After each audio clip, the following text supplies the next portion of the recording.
Muy buenas tardes, estamos una vez más en nuestro programa Tu Onda Club, una radio tu estilo, y gracias Sergio por habernos acompañado nuevamente, un gusto que estés con nosotros. Gracias una vez más, el privilegio es enorme el que me tomes en cuenta para hablar sobre temas de coyuntura, de actualidad, pero también sobre temas legales. Muchísimas gracias.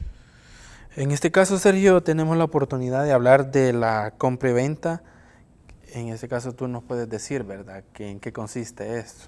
Sí, vamos a definir quizás que la compraventa es la forma de hacer la tradición del dominio y demás derechos anexos, es decir, de transferir la cosa.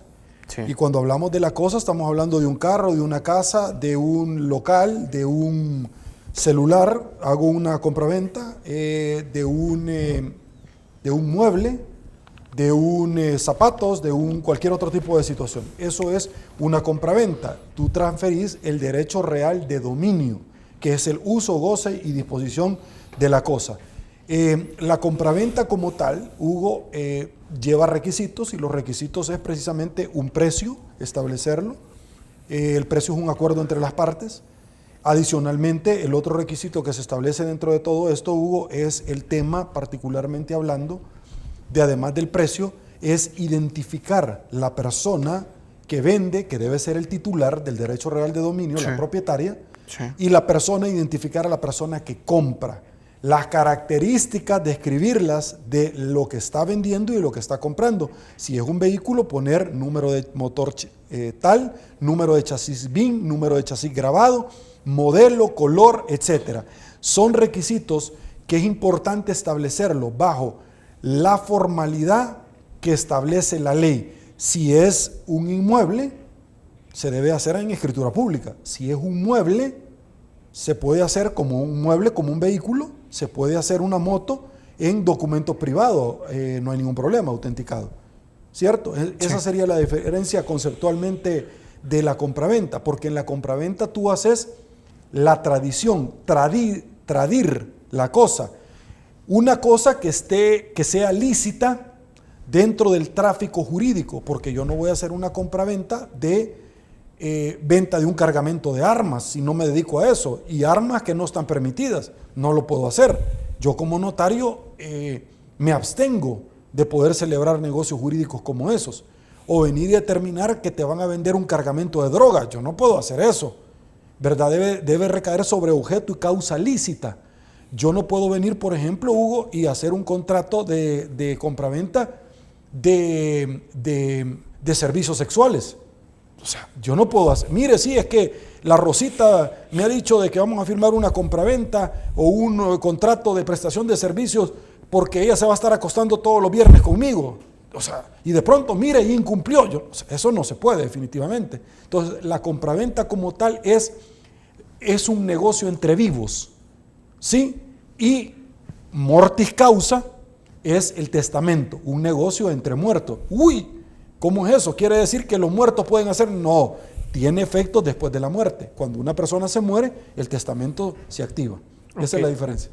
En este caso también existen dos ramas diferentes, ¿verdad? Que sería la compraventa civil y la mercantil. Okay. ¿En qué consiste cada una de esas? La compraventa civil y mercantil es interesante para establecer primero a dónde la voy a ir a registrar. Y es importante establecerlo porque me va a servir para identificar a dónde voy a ir a demandar. Sí. A registrar y a demandar. ¿Por qué es importante? Por lo siguiente. Hugo me vende a mí un vehículo. ¿Sí? Sí. Pero también voy a decir con nombre y apellido, el grupo Q o la DIDEA me venden a mí un vehículo. Ya puse dos ejemplos. Para que una cosa sea civil o mercantil, para que sea mercantil debe de realizar actos en masa y uno de los dos debe ser comerciante. Quiero hacerle una pregunta. ¿Hugo se dedica a vender carros? No. Hugo está vendiendo su carro porque quiere comprar otro carro mejor. Hugo está vendiendo su moto porque quiere comprar otra moto mejor. Entonces, ¿Hugo es comerciante? No. ¿Se dedica a actos en masa? ¿Hugo trae 20 motos al mes? No. Entonces es una compraventa civil. Pero como el Grupo Q y la Toyota DIDEA sí traen carros en masa, si se dedican a vender carros en su giro, entonces va a ser una compraventa mercantil.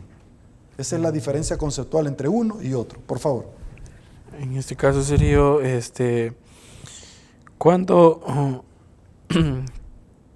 ¿cuál es la diferencia en este contrato de compra-venta y comercial?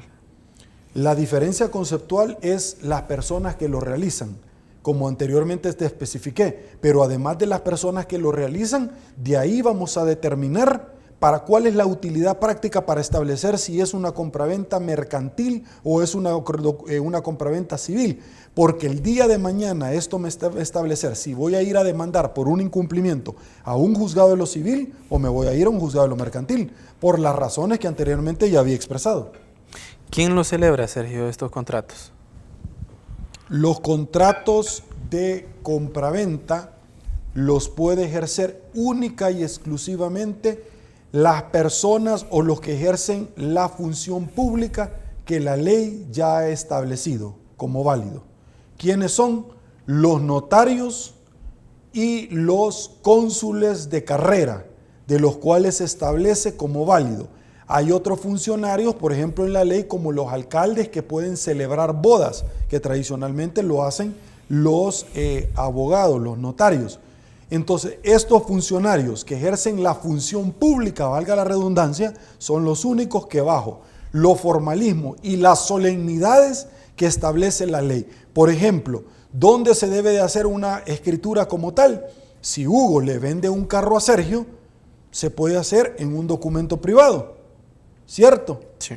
Si la DIDEA le vende un carro a Sergio en un documento privado, pero si Hugo o Sergio le venden un inmueble, una casa, se debe hacer en escritura pública, no en documento privado. El carro sí, la compraventa no, de una vivienda. ¿Por qué? La ley ya establece qué clase de compraventa o documento debe de tener y los requisitos, y hay que irlo a registrar. ¿Para qué es importante ir a registrar una casa, un inmueble, un fundo, un solar, un terreno, como usted le quiera llamar, un local? ¿Para qué es importante? Para que esto sea oponible a terceros, es decir, erga omnes, para yo tener certeza y seguridad jurídica. De lo contrario, el día de mañana cualquiera puede decir que es propietario de ese inmueble. ¿Qué requisitos deben de tener estos contratos? ¿Qué documentos se deben de presentar también? ¿Qué requisitos deben de tener los contratos? Sí. Deben de tener los contratos, ya sea mercantil o civil, un precio que se haya establecido como tal, debe de tener la titularidad, la persona que lo esté vendiendo, tradiendo, debe de ser la titular y en su defecto tener un poder que lo acredita como tal, y el poder debe ser relacionado en la escritura, entre otros. Describir qué es la cosa que se está haciendo la tradición, el vehículo y todo, características del vehículo, chasis, número de motor, número de chasis VIN, número de chasis grabado, color, modelo, marca, etc. Todo eso se debe establecer como tal. Y si es una casa, los linderos. ¿Dónde colinda al norte? ¿Dónde colinda al sur? ¿Cuál es el número de referencia de la matrícula, el antecedente que tenía? ¿Dónde está ubicada? ¿En qué colonia? ¿En qué pasaje? Todo eso. Ok, en ese caso, ¿qué pasa si un contrato mercantil no reúne los requisitos de forma que existan las leyes? Listo, existen dos situaciones y depende de qué requisitos, porque hay nulidades relativas y nulidades absolutas. Las nulidades relativas se pueden superar, las nulidades absolutas no. Es decir, una nulidad absoluta es que la persona que te lo vendió no sea el propietario, sino que te haya estafado. Absoluta, se cae. Pero una nulidad relativa, Hugo, es aquella situación en la cual se estipuló un poder, el poder no reunía los requisitos, se celebró la compraventa, pero el propietario viene y dice, yo voy a esto, lo voy a enmendar, esto lo voy a ratificar. Por ejemplo, una nulidad absoluta puede ser, yo a Hugo le doy un poder para que me venda un carro, pero Hugo me vendió la casa. Yo no te había facultado. Pero cuando tú me vendes la casa y yo veo que la casa me la vendiste a un buen precio, yo ratifico esa venta. Entonces yo estoy superando esa nulidad. También hay nulidades que se llaman vicios de revivitorios o vicios del consentimiento. Es decir, error en la persona, error en la cosa. Error en la persona que te la está vendiendo y que no es el titular. Es nulidad de absolutismo. Pero error en la cosa es que yo te esté vendiendo un carro y que yo tenía 2 Toyotas, pero yo te había ofrecido un Toyota Corolla y te estoy vendiendo un Toyota Tercel. Error en la cosa. Y los juicios revivitorios del consentimiento son cuando yo te vendo algo a ti que no necesariamente yo tengo conocimiento que nos sirve. Ejemplo, tú compras un carro, ¿para qué sirve el carro? Para transportarte. Pero te lo vendo sin motor. Y entonces, ¿para qué sirve el carro? ¿Para tenerlo de mazatero en la casa? No. Yo te vendo un carro y el carro como tal, existen vicios revivitorios. ¿Qué significa eso? Que yo al motor le puse un aditivo para que el motor se hinchara en las compresiones, que vos lo fueras a probar. Todo se llama bardal. Se lo echas en el aceite y tapa los anillos del motor y eleva las compresiones.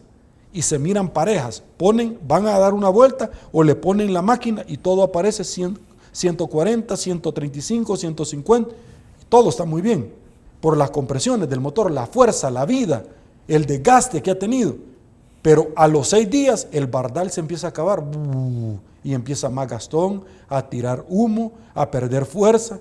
Entonces yo te engañé y ese bardal yo se lo puse con conocimiento de causa. Entonces, esa es la diferencia entre uno y otro para poder una nulidad absoluta o relativa. ¿Pueden demandarte por esa acción? Por supuesto que te pueden demandar. Y te pueden demandar dependiendo por la vía civil, mercantil o penal. Por supuesto que te pueden demandar. Sergio, en una compra y venta, ¿es válido pagar el precio con otra cosa? Sí, se llama permuta. La permuta es donde yo vengo y te digo, Hugo, yo te quiero dar a ti un carro por otro carro. ¿Cómo se dice en el caló popular? Pelo a pelo. Así se dice en el caló popular. Entonces eso se llama permuta. Yo le pongo un precio, el otro le pone un precio y hacemos una permuta que es un intercambio. Por supuesto que sí.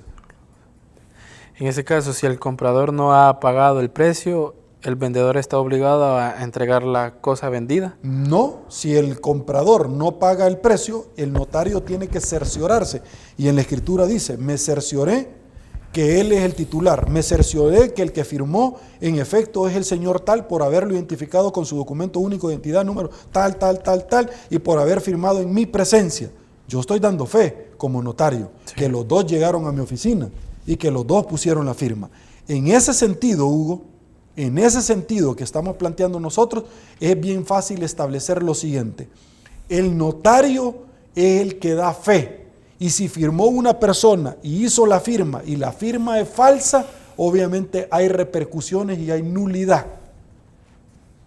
Nulidad del acto. Si una persona le dio el vehículo y le dice, te voy a hacer transferencia, y no se la hace, puede ser hasta estafa. Además, estafa dependiendo de ciertos requisitos, que obviamente no me voy a extender, los podemos hablar en otra emisión, pero es un tema civil, se llama incumplimiento de obligación. ¿Por qué? ¿Cómo se perfecciona el negocio jurídico? El negocio jurídico, muchos dicen, se perfecciona con la entrega de la cosa. No, con la manifestación de la voluntad, que va encaminada precisamente a llegar a conformar este negocio jurídico. Por lo tanto, si una persona no paga el precio, está incumpliendo. Y si la otra persona no le entrega el carro, también está incumpliendo. Ok. En este caso, Sergio, hemos llegado al final de nuestra entrevista. Te agradezco muchísimo. Siempre con la reflexión de la palabra de Dios. Muchísimas gracias, te agradezco por la oportunidad que me das, porque esto es lo más importante, es una locura para mí hablar sobre la palabra de Dios.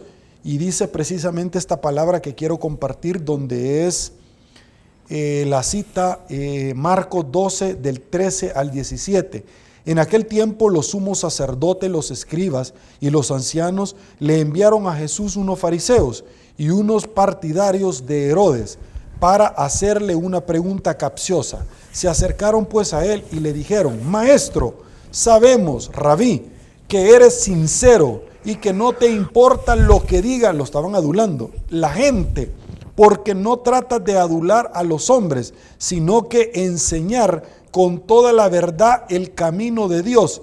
¿Está permitido o no? Le hicieron la pregunta, ¿pagarle el tributo al César? Era una trampa. ¿se lo damos o no se lo damos? Le preguntaron, y vino Jesús y dijo, notando su hipocresía, les dijo, ¿por qué me ponen una trampa?